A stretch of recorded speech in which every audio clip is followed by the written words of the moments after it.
our favorite movies of 2014. And with us, I have a distinguished panel. Returning from our first panel, we have Kyle Fletcher, we have Aaron Farrell, and we have Associate Editor of the Film Stage, Nick Newman. There you go. So, I hope you guys prepared. You're welcome. Are you going to be quizzed? I don't know. It's your list. I haven't seen it. We're going to talk about, go down the line and talk about our top 5 favorite movies, if you want to put them in order or in no particular order. Kyle, you're up. Okay. Get right to it. Yeah. Yeah, put me on the spot. Yeah. I probably have to say, like, I can't really order them without thinking about it a lot, but I think definitely 5 that have really meant a lot to me this year. Some I've even seen recently. Like the first one is Why Don't You Play in Hell, which is a film. Oh, yeah. But yeah, Shion Sono, and it's this delirious, absurdist, like action film that's has all these pitch black comedic cues, and it's plays with the form a lot, and it's just so hyperkinetic. It's a lot of fun. Then probably Listen Up, Philip. I liked a lot. Yeah. The Alex Ross Perry film. That was really great. Very funny, very well written. Great Jason Schwartzman performance. Fans at home remember us talking about that. I mean, if they watch, but yeah. All 7 of them. But yeah. Then probably The Immigrant. All right. The Immigrant, the James Gray film. Yeah, much earlier this year, actually. It was released theatrically. I got to see it in theaters, technically, because of that chap on the left.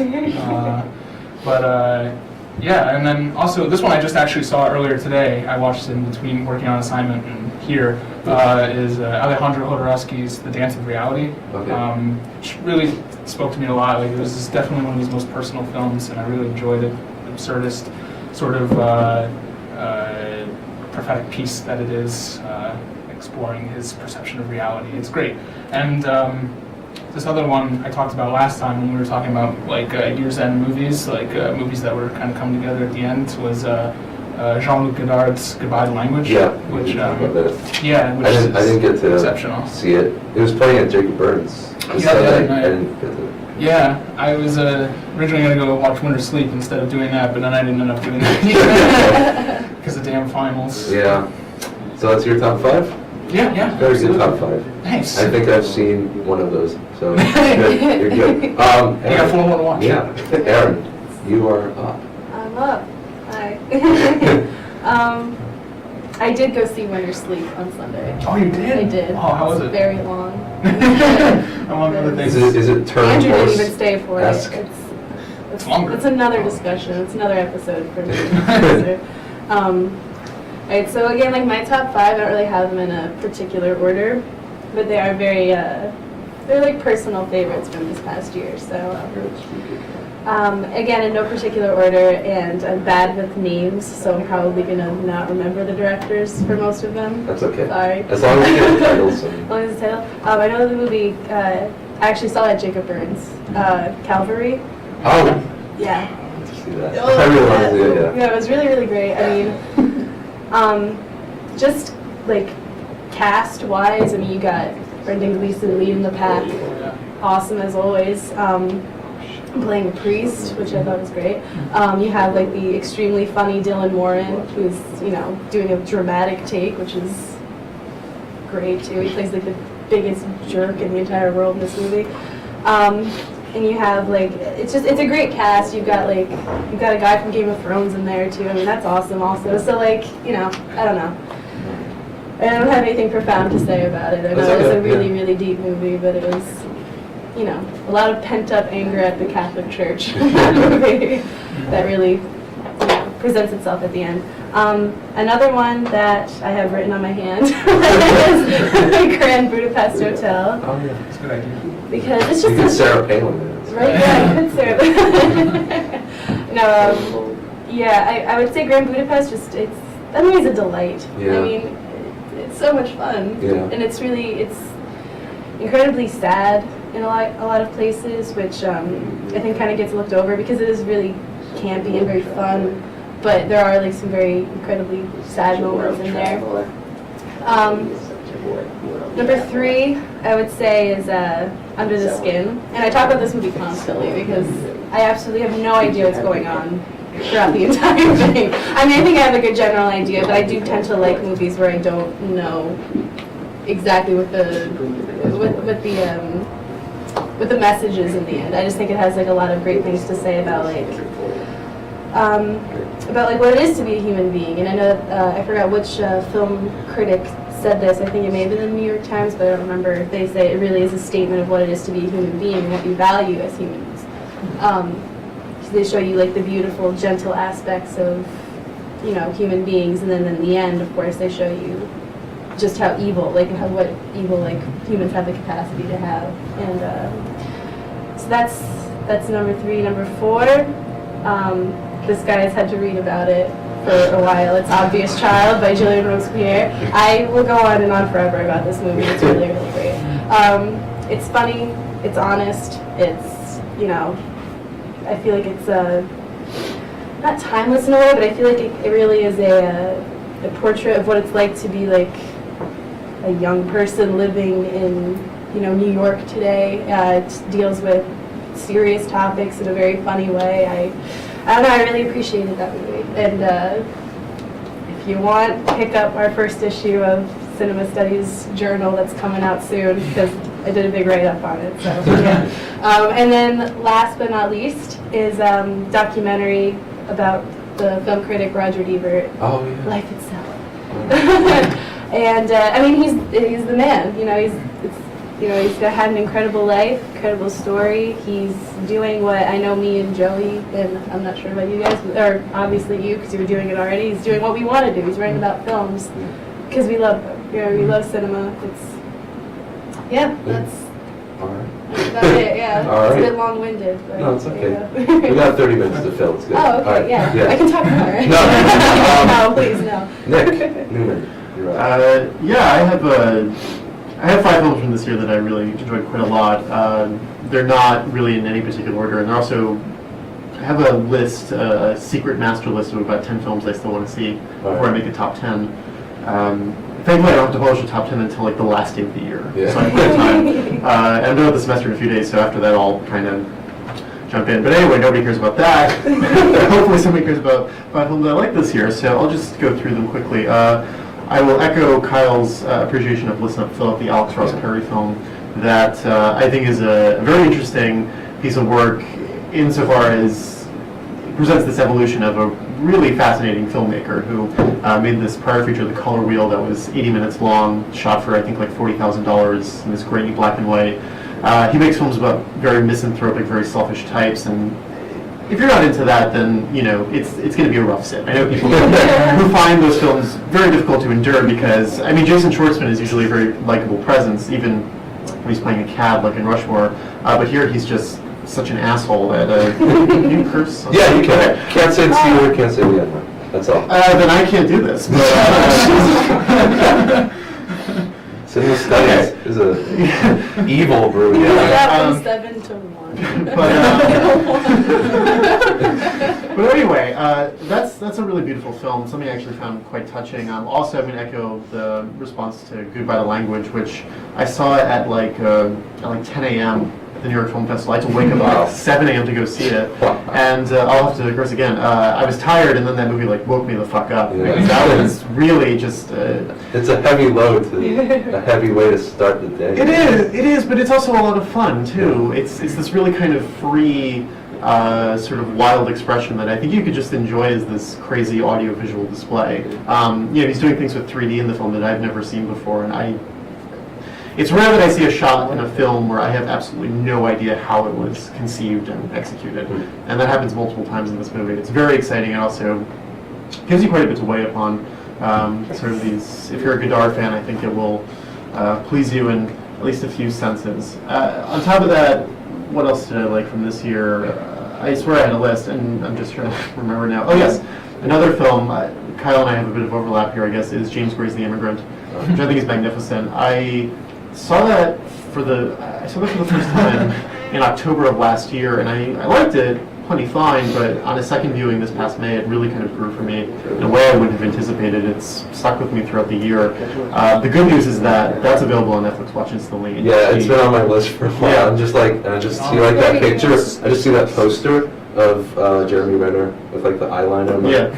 I really hope this is good. Yeah. And then I watched Fading J-Lo. So. Okay. Yeah, but yeah, keep going. I know Sorry. you're doing wrong. It's a terrific film. I mean, if you have any interest in films like Once Upon a Time in America, or in particular the flashback sections of The Godfather Part 2, I think it will do something for you. Also, it's just a great classic melodrama with, I'm not normally that big a Marion Cotillard fan, honestly, but here I think she really kind of blossoms into something. It's this performance that the director James Gray compared to Maria Falconetti in The Passion of Joan of Arc, Okay. which will get CinemaSite students' ears Yeah. perking up. And it features my favorite scene of acting this year, which involves a confession booth. If you've seen the film, you no doubt remember it. It's absolutely incredible. So there's that as well. I also quite like Only Lovers Left Alive, the Jim Jarmusch vampire film with Tilda Swinton and Tom Hiddleston. It's sort of like a great hangout movie you can just sort of throw on and watch watch scenes from and have a good time with. Watching these, centuries-old people grouse about 21st century people and their stupid culture is kind of fun, even if the movie is a bit grumpy. As for a fifth film, what will I throw in? I had a lot of fun with Nymphomaniac, which I seem to be in something of a minority on and liking as much as I do. Yeah. But as someone who is always curious but frequently ambivalent towards Lars von Trier, I was surprised to be so, when I say touched, that's not like a double entendre. I mean, emotionally touched, finding it actually a very affecting piece of work, sort of a very affecting confession from an artist, this very nakedly personal statement that, yes, is also very funny and gross and twisted and fun. It kind of mixed and matched a lot of things that I find interesting in cinema, the shifting of perspectives and sort of playing with, these facile representations to kind of get at a greater truth. Things that I think von Trier has done before in the past, but never done quite as well here, or at least never combined quite as well here. It's probably my favorite film of his since Breaking the Waves, which I think is from like 1996 or something. Is that the one with Bjork? No, that's That's Dance to the Dark. Dark. All right. It Yeah. was with Emily Watson. Okay. Emily Watson, yeah. Yeah. So those are five that I really liked. There are more, but There. yeah. So I guess it's my turn. So I did put them in a particular order. Should I go 1 to 5 or 5 to 1? 5 to 1. 5 to 1. Yeah. So number 5, I put down Snowpiercer. I didn't get to see it. I used to live in upstate New York, and like the nearest place the theater was playing that was in Albany, which is an hour and a half away, and I can't drive. So I didn't get to see that. I saw it was on Netflix Instant Play. And I love the director. I forgot his name, but he did the Host also, Yeah, yeah. which is one of my favorite monster movies also. I just thought it was really just a breath of fresh air, I guess, to use a antiquated term or a stale term. But it was just a really well executed sci-fi movie. Number 4, I put A Most Wanted Man. Anton Corbijn. I think it does get higher up because it is Philip Seymour Hoffman's last performance. I think there is a little bit of... Are you forgetting Mockingjay Part 1? I am purposefully not... but have you all seen it? Wait, Most Wanted Man? Mockingjay? No, Most Wanted Wanted Man. Man. So the last shot where he walks out of the Oh. car and Right. the camera stays in the car and he just walks off screen. I was with one of my friends and we just sat there and I think I loved it more than he did. I love Anton Corbijn because I have a poster of The American in my bedroom. poster. It's a really good, that's why I got Yeah, also it because looks- it's a fucking great movie. But Looks like Saul Bass. yeah, and the Ian Curtis film. Control. Yeah. Great debut. I just love his style, just the whole slow cinema. It's I think there's that whole idea that it's slow, but it's not like just a Turing horse in a way. It's okay, he's not watching. He's not watching. That's like 2 different types of slow. Yeah, but but I thought it was really well done. I love it. Philip Seymour Hoffman he's one of those few people that I forget that he's an actor, sort of. I separate the actor from the character. Like if you see like someone like George Clooney, it's always like the actor is the character, sort of. Like if you watch Gravity, which is never gonna be in a top anything, is just like Clooney in space. But this is like, his name's like Gunther or something. Yeah. Or, sorry, like 30 minutes. Kill 'em all. Number 3. No, you were right the first time. Okay. Number 3, I put down Boyhood. I kind of forgot that, like after Fall, I sort of forgot like about all these films that came before. I mean, I put down like Lego Movie, but that's further down it's in the 10, but not in the 5. But Great. Boyhood was one of the first. It was like the only time I've had this weird experience where I was watching the movie and something like snapped, and I didn't like lose my mind or anything, but like it snapped, but like it stopped feeling like a movie. If you know what I'm saying, like it was it was like one of the weirdest experiences I've ever had watching a movie, and it was incredible, and I just kind of just like lost, like the screen kind of just like parted. I was just like in it. And it was, yeah. Can I comment? Yeah. No, because I had a similar experience. I liked Boyhood, but I wasn't a diehard fan for it, but I do understand. I feel like at one point during the movie, I did feel like I was watching a very, very, very personal, very in-depth home video of my childhood. Yeah. Because, I mean, not that I had all of the dysfunction and, marriages and remarriages that were going on in that movie, but, I mean, there's just, like, little things, because it was kind of like, it's kind of like going in, the same time period as we were growing up, because we're basically the same age as that kid is now. Yeah. He's probably, I think, a little bit, he's probably closer to, I think he's 19, 19, he's 20. 19. I am the same age as Yeah, him, so, exactly, so, like, we were, I don't know, like, I saw, like, just, like, weird things, like, their bunk beds, or like, their beds that they Yeah. had, the alarm clock, it's just, like, the fighting that was going on between them. It was like, that is me and my brother right there. And I Like, that is think my childhood. when you bring up like that, you don't relate to everything. Like not everyone has divorced parents. Not everyone Yeah, lives no, everywhere. But like it's the time there period. are little things. Just there Yeah. are things throughout the entire film that you can latch onto, and I think Yeah. that's what makes it incredible. Also Ethan Hawke. But number 2, Always. put Blue Ruin. I don't remember how I found out about this film, but Kickstarter. was it? Yeah. Okay. No, I was No, just alright. joking. That's, All right. I mean, that's how it's back. It's not. Continue. Okay, sorry. But Blue Ruin, like a Most Wanted Man in that way that it's so. I think it's like a slow cinematic. I think it's slow in the way that it's sparse. I guess. You know what I like? Oh yeah, and I know what you mean in that sense. It's very like sort of like rural drive. Yeah, I I mean, mean, but yeah. you got to think also kind of in a way. I mean, I think Drive is pretty fast-paced comparatively. Yeah. I think Well, I the think only reason the- it appears The slow is first because half is very like European-y, I Well, guess. because But like the yeah, second, I once he think- smashes the dude's face in the elevator, I think. that's at the end of the movie though.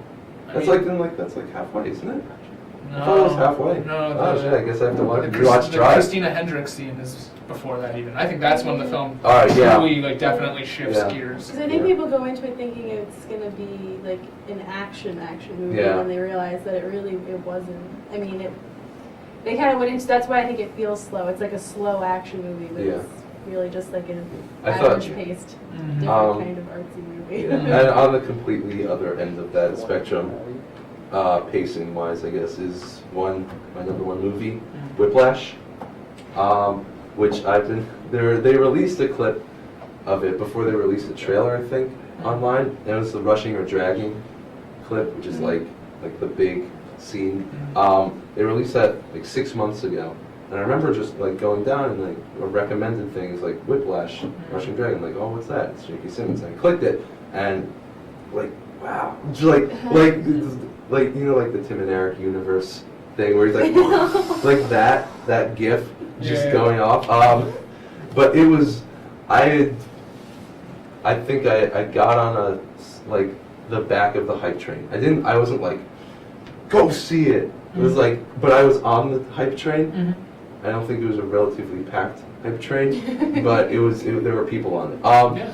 But I don't, how long can I stretch that?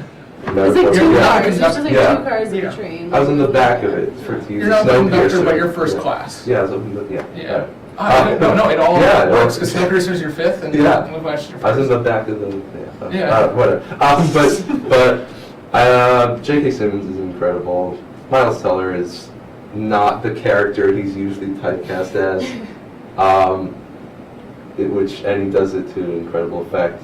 The soundtrack, it's interesting. There's one of those moments in the very beginning. Have you seen? No, All not right, yet. there's a beginning of the film where they have like jazz song playing, and it kind of like cuts like to different shots of New York, like on the beat, and it's a really interesting way of seeing, because like you think of Manhattan and like the Rhapsody in Blue thing, and just like how New York is so much different than that, like is so much different now, and how you kind of need to work a camera in a different way, I think, or shoot New York in a different way with a different sort of mentality to capture that same sort of spirit. I don't know, like, yeah. But, yeah, Makes sense. yeah. And I mean, I didn't get to see it, but Lowdown, there are like 2 jazz movies coming out that came out this year. Oh, yeah, that's right. Yeah, but- And then there's a Chet Baker movie coming out in Yeah, a couple yeah. years, and there's a Miles Davis movie coming out. There's a lot of jazz. Yeah, I yeah. like that trend. No, yeah. Yeah, so I guess those are all the top 5s. But we're going to talk about, if you have any, just some movies that you're looking forward to for the rest of the year, or just 2015. If anyone wants to jump in.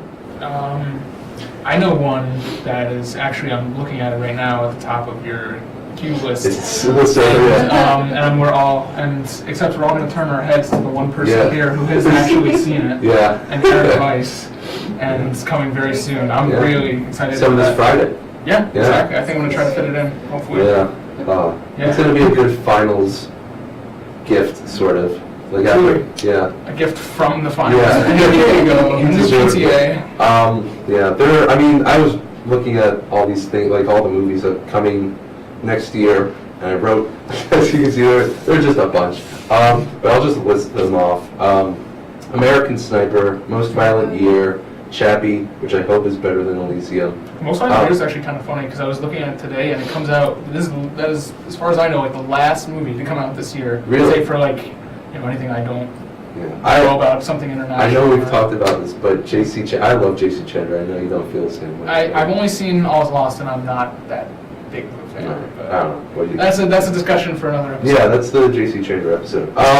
There are 2 Pixar movies coming out next year, both originals, which makes me happy. Thank goodness. There's I think it's called Still Alice. Yeah. The Julianne Moore. Yeah, that looks She's really. getting out. Yeah. Child 44, the Tom Hardy Soviet Joel Russia. Kinnaman? Oh, Yeah. He's great and Easy Money. Watch it. All right. So everything That's all I know about it is that Joel Kinnaman's in it. Yeah. That's Um, all I attached. There It's the are only reason you need to see the movie. there are 2 David O. Russell films coming out. One of them nailed is a movie that he already wrote, right? It was shot in 2008. All right. actually. So it's nothing's And changed. that's how So- good it will be. too. Yeah. And there's also that movie Joy, which is a really bizarre idea. It's about like a sort of like a telemarketer, like woman who like invented like the miracle mop. It's like it's a Interesting. bizarre thing, and like Jennifer Lawrence is in it, but like it's a weird, Kind of out of all the yeah. things to make a movie about, it's just a bizarre topic. It'll probably be good. And there's a new Spielberg movie coming out next year. I think, Nick, you were saying it's written by the Coen brothers? Yeah, or at least they rewrote the script, which I'm curious about. Although they also rewrote the script for the new Angelina Jolie film, Unbroken. Really? They did, but what I've heard is that you can't sense their imprint on it at all. It might just be them. I don't know, because they also wrote the screenplay for Gambit, which was like a remake of the classic British spy caper or whatever, and apparently that was terrible.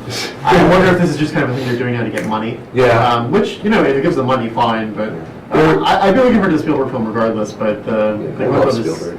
that wrinkle to it is curious. Yeah. And I don't know if it's coming out, but Hail Caesar is their next That's, movie. Is it 2016? February 2016. Okay, that sounds good. It'll probably be amazing. And I put this out, there's a movie called Don Verdeen, which is Jared Hess's new movie. Comes I love Nacho Libre. Sorry, but like it's the same director of Nacho Libre and Napoleon Dynamite. But this movie it's got Sam Rockwell, it's got Will Forte, it's got Danny McBride, it's got Jermaine Clement from Flight of the Conchords, it's got Amy Ryan, and it's just like, what? Sorry, go ahead. So, no, I just want to ask a question. Did he also do Gentlemen Broncos? Yeah. Okay, I'm on board. I haven't seen it. I was looking at it. Like, I've never heard of it. It's Yeah, good. Jermaine Clement is hysterical in that. Like, and But is I it always better feel- than Nacho Libre? I That's the no, big question. But Sam Rockwell's in it too. It's, Oh. Yeah, you'll enjoy it. I think it's right up your alley. Sweet. It's definitely a lot different than Nacho Libre, but Then I won't watch it. This is cyclical. Yeah. And there are two foreign films. I mean, there's a film called 71 with Jack O'Connell. That's Who's right, like starred. Rebecca. Yeah. He's in Startup. That's what it's called, right? Startup, yeah. Yeah, and Unbroken. Mhm. And he's gonna do and 300 Rise of an Empire. Yeah. But I it's saw 45 minutes of that movie. Yeah. I paid for 45 minutes of that movie, and it was awful. But I did get the best part of it, which was Ava Green. Oh yeah, that's a thing. And I mean it's come out already in the UK. I believe it came out in October, but it's coming to the US I think in February next year. And 71, which is about like he's like trapped in Prague or something. He's a British. Correct me if I'm wrong. He's an Irish soldier and he's trapped in Something Prague about- during riots and. Yeah, I was reading something about the historical history of it. That's like they paid a lot of attention to it being historically accurate, and It but looks- they were worried that like it wouldn't necessarily like recognize with most internet like global audiences because they weren't aware of the events. Yeah. But no, it seems to be good. I'm interested in the subject. Yeah, So. and I mean, there's also this trailer I saw. It's one of my favorite trailers of the year. It's for a movie called La French. It's got a Jean Dujardin movie, and if you watch the trailer, there are no subtitles, but it's got a French version of Bang Bang, and it just looks really well shot. I have no idea what it's about. Looks like it's about spies or something, and it's like takes place in the 70s. isn't And he doing like a did he do like a spy series anyway? oh, OSS Yeah. 117. I love that. Yeah. Yeah, those are good movies. And And OSS 117? Yeah. Yeah, with Michelle Hazavinovic. yeah, and Joe and all that. Yeah. Just say your name. Um, His name, sorry. I'm just going to wrap it up because we actually have to end on time this time. But I mean, next year, big budget movie-wise, we also have new James Bond movie, Christoph Waltz, and I love James Bond movies. Sam Mendes is coming back. which Yeah. I'm excited. And we have Avengers, Star Wars, Jurassic World. Yeah. And Ant-Man. No, just kidding. Yeah. It's gonna be a big Someone's year going to for- be with It's gonna be a it. big year for Oscar Isaac too. Yeah, I'm yeah. excited. So yeah, and don't forget Ant-Man. So yeah, Let's. so meet me over there. Lady and gentlemen, thank you very much for being a part of this end of the year panel. Pleased to be here. Yeah. Really appreciate it. Hope to see you all in the next year. I mean, I don't think you're planning on dropping out anytime. But I'll see you tomorrow. oh, You better have your assignment done. I did it yesterday. I'm But yeah. So yeah, thank you guys and gals for watching at home. Hopefully, if you want to, post your top 5 movies on our Facebook page. If you want to, I'll plug it. And I'll see you guys next year. We'll see you in January, I think, 2015. So yeah, until then, have a great break. Good luck on finals, and keep watching movies. Yeah. That's how the cookie crumbles. Yeah. Oh yeah, Brad Pitt. He was in Fury. There you go. That was good.